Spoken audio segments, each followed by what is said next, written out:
ఎలాగైనా ఇరికించాలనుకున్నారు. అందుకోసం ఎట్లా అంటే కుదరట్లేదు. ఇప్పుడు కనుక వాళ్ళకి డబ్బుల గురించి ఇరుక్కుపోయారు చూసారా, ఇది వాళ్ళ బ్యాచ్ ఇది చెవిరెడ్డి వాళ్ళది.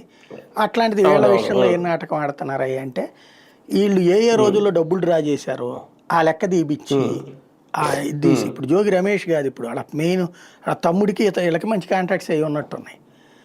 ఆ వ్యాపారాలకు సంబంధించి ఆ రోజుల్లో డబ్బులు అయితే ఇచ్చారో, ఇది డబ్బులు ఇవ్వడం కాదు, డ్రా చేసిన రోజులంతా రాసి ఆ రోజులన్నీ ఇతనికి క్యాష్ ఇచ్చారు జోగి రమేష్ అని రాయిచ్చారు.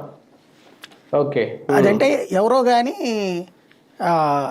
దొంగ సాక్ష్యాలు సృష్టించడం సిద్ధాస్తుడు ఎవరో ఉన్నట్టున్నారు వీళ్ళ దగ్గర. కల్పిత కథలు ఎలా తయారు చేయాలన్నది, అంతకు మించి ఏం లేదు. ఎవడు కూడా 2023 టైంలోనేనంట అది కూడా. అప్పుడు వీళ్ళకి బార్ ఉన్నట్టుంది అక్కడ. కాబట్టి ఒకరికొకరికి లావాదేవీలు అయ్యో ఉంటాయి. లావాదేవీలు అందులో పోనీ డబ్బులు క్యాష్గా వీళ్ళకి ట్రాన్స్ఫర్ చేసింది ఏం లేదు, అతను క్యాష్ డ్రా చేశాడట, అవన్నీ వీళ్ళకే ఇచ్చాడని చెప్పేసి వీళ్ళు ఐడెంటిఫై చేశారు అంతే.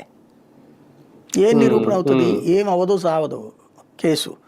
కాకపోతే ఏంటంటే మరి కొన్ని రోజుల పాటు జైల్లో ఉంచడానికి, సాగదీయడానికి సరిపోతుంది అనమాట అంతే.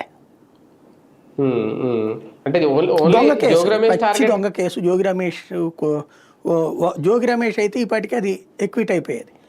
వాళ్ళ సోదరుని పెట్టారు, ఎందుకంటే అతనికి వీళ్ళకి రిలేషన్స్ ఉన్నాయి బాగా, కాబట్టి వాళ్ళ సోదరుడికి ఇచ్చారని రాశారు. ఇప్పుడు వాళ్ళ సోదరుడికి ఇచ్చారంటే అతను వచ్చి జోగి తెచ్చి ఇచ్చాడు అన్నట్టు, అందుకని అతను